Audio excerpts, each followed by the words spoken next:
Hello, welcome to match number 24 of the Tata IPL that is going to be held between the Royal Challengers Bengaluru and the Delhi Capitals. Now, this game is at RCB's home ground, at the M Chinnaswamy Stadium, and I'll be talking about this game, an overview as always, and both these teams, have got a pretty good start, both are at the top of the table. is at number one, and Bangalore find themselves at number three. Ironically, both teams haven't won the trophy as well, so it's a perfect start. DC are the only team who haven't yet lost a game, so it is another cracker of a game. I'm excited to watch. Just as the game, between MI and RCB. RCB trumped Mumbai in that game, and this game is going to be as exciting as it was at the Wankhede. It is going to be played at the Chinnaswamy Stadium as well, and we know Chinnaswamy has reputations of those short boundaries and a huge amount of runs similar to Wankhede. But wickets of late since 2024 have been a bit helpful for Pacers, which is good to see. So yeah, I'll start with both the teams, looking at what their 11s were, what potentially their teams are going to be. I'll start with RCB. This is the second home game. They lost their first home game against the Gujarat Titans. So yeah, that the playing 11 is Phil Salt, Virat Kohli, Devdutt Padikkal at number 3, who's done so well. I think he's only had one bad game, that too the first game. Then at number 4, Captain Rajat Patidar. Then at number 5, it's Jitesh Sharma. Number 5 it's Liam Livingston. Number 6 it is Jitesh Sharma, and at number 7 it is Tim David. So these are the 7 batters in the team, and all of them have been really good, especially in the last game. Then going on to the bowling, Josh Hazelwood, Yash Dayal, Bhuvneshwar Kumar, Suyash Sharma, and I think I'm missing one guy. Suyash Sharma was an impact player, and yeah, this is basically the bowling attack who have done pretty well. They held their nerves pretty well, and the one guy, I forgot, was Krunal Pandya. So this is the major chunk of bowling who did well to get that victory against Mumbai Indians. Now the batters have been in real good form. As I said, in the last game they scored around 220. Each batter played with such intent. Even after Phil Salt lost his wicket on the second ball, both Kohli and Padikkal played in that same style, and I think the power play score was 73, which is so good to see. Every batter coming in and just continuing the way your opening batter plays, which Kohli was so good against spinners as well. So was Padikkal. Gave such a good temper to the middle order, and Patidar and Jitesh just capitalized on that platform that was given by Virat Kohli. Their partnership, Patidar and Jitesh, was so good. That because of them that total of 220 was possible, and it gave the bowlers that extra amount of you can say extra runs, which the bowlers always need when defending totals at smaller grounds. Especially Jitesh. Those 2 shots to bowl is still fresh on my mind. That one in off Yorker length and one scoop shots, terrific now. So yeah, the batting is looking pretty good. Tim David has also got some good enough runs at the top.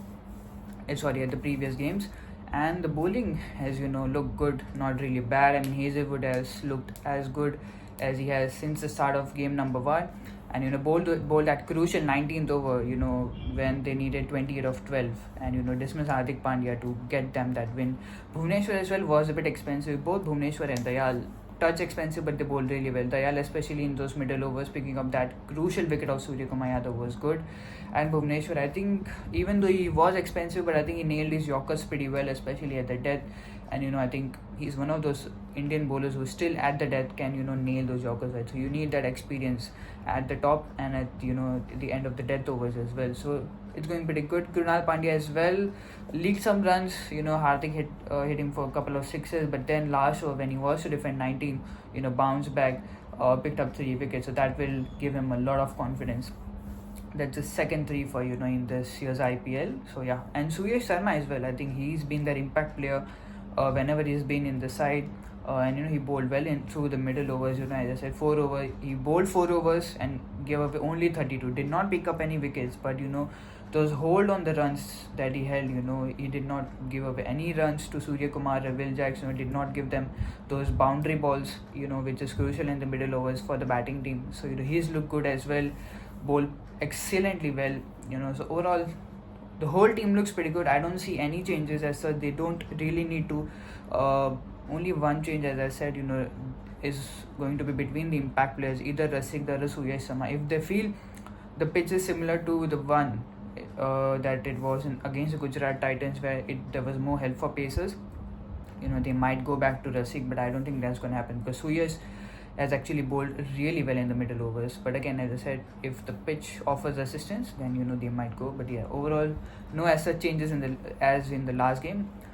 So RCB looked pretty good to go in their home ground. And then moving back to the Delhi Capitals, the only unbeaten team so far in the IPL. I'll start with the batting. Top order is good. Jake Fraser-McGurk and Faf du Plessis. Du Plessis did not play the last game. But I hope he comes back and he's fit to go against his former franchise. Played really well for them. So yes, Fraser-McGurk, du Plessis, Abhishek Porel at number 3, KL Rahul. If du Plessis plays and Rahul goes back to the middle over slot, and if not, then probably he's continued with the openers. Right? But Rahul at middle order should not be a problem. So Rahul at 4, Akshar Patel at 5, Samir Rizvi, and then Tristan Stubbs, Ashutosh Sharma, and Vipraj Nigam are probably the 8 batters. Vipraj is an all-rounder, bowls pretty well as well.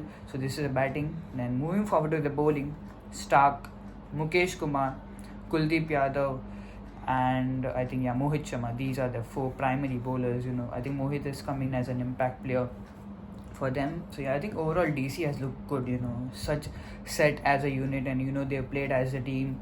Vipraj's bowling in the last game I think will do them tons of good. He showed his prowess with the bat in the first game. In the last game was good, economical, and picked up crucial wickets. Picked up wickets of Conway and Dubey. In those middle overs can be so lethal against spin, and Vipraj picked up his wicket. So overall the team looks pretty good. Their spin attack is pretty good. As I said, Vipraj just a real good introduction, along with Akshar and Kuldeep. He bowled so well that Akshar Patel did not bowl. I think he did not bowl much. He bowled only 1 over. Probably he was holding himself back for the end overs. But as I said, Akshar Patel did not bowl that much, but he will have a role to play in this game, especially in those middle overs. Against this power-packed RCB batters. Kuldeep Yadav as well, he'll have a huge role. Stark has looked good, picked up wickets in the power play. He's looked good since the start of the game number 1. Last game as well at Chennai looked pretty good with his lines and lengths. He's getting swing, from the start itself, getting good swing.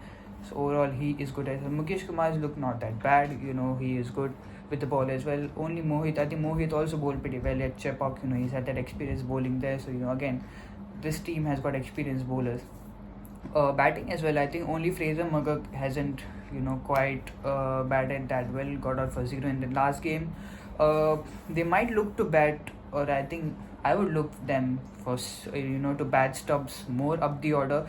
Last game I thought they could have sent him above Samir Rizvi. Obviously Rizvi is known to be a good hitter as well, can hit some good blows, but I'd like Stubbs to bat a bit more up the order, because if Rahul goes in the middle order, then obviously Patel will bat at number 5, and then I'd ideally want Stubbs to come after Patel, because if he can come up, get a bit of time at the crease, can really capitalize, and can be a real dangerous player, especially against spin. He's good with pace, but he's good with spin as well. Real good player to watch. So yeah, I think overall this is a team as well. I don't see any changes in DC's team as well, unless there's an injury or they feel. Only I think change would be again du Plessis not being in the 11, as I just stated. If he's not fit enough, then he will not play this game. But overall I think both teams, I don't expect any such changes. Have been looking so good, both the teams, and I think it's a cracker of a game. It is going to be a cracker of a game. I am really excited to watch how both these teams go out and face each other. And at Chinnaswamy, we can see tons of runs. Both teams have some terrific batters. Rahul is playing. He's going to play in Bangalore at his home ground. So yeah, as I said, both teams look good set. I'll talk about the matchups that I'm really excited to watch. One matchup is between Virat Kohli versus Mitchell Stark. Two such top players. Stark used to play for RCB before, and now he's playing for Delhi. So actually Stark against both Kohli and Salt is one matchup that I'm looking excited to watch, because Salt has a tendency to go bang bang at the start, and but I think Mitchell Stark can pick up his wicket as well. We saw how Bolt, got that ball to swing in the last game. So if Stark can also get that ball to swing, if he bowls in that middle area, and gets that ball to swing, Salt has this tendency to go a lot on the offside. So he can pick up his wicket. So Phil Salt, Virat Kohli versus Mitchell Stark is one matchup, especially the power play I'd love to watch. And then if Du Plessis plays, then I'd like to see Bhuvneshwar versus Du Plessis. Du Plessis has had ample experience playing in Chinnaswamy for RCB before, so I'm really excited to see how he goes about. If he plays, if he's fit, and I think I'd like to see Suyash against the Delhi batters, especially Patel and Rahul. I think Rahul will come back into the middle order if Du Plessis is playing, because Suyash actually has bowled really well in those middle overs. He's pulled things back and got the team's run rate a bit higher, especially against CSK and Mumbai when they've had to defend. So Suyash against Patel and Rahul in those middle overs is one matchup. So yeah, these are the matchups I'm excited to watch. That is it from my end for this preview on the teams, on the matchups. I think both teams look pretty good. It's quite tough to say who's going to be winning, but as I said, really excited to see how both teams go out, and I hope I just hope that it's a good game at the Chinnaswamy. So yeah, that's it from my end. I'll see you guys in the next video. Do drop it in the comments. Which team do you think has an upper hand, or is going to win, or which team are you looking forward to support, RCB or DC? I'll see you guys in the next video. Cheers.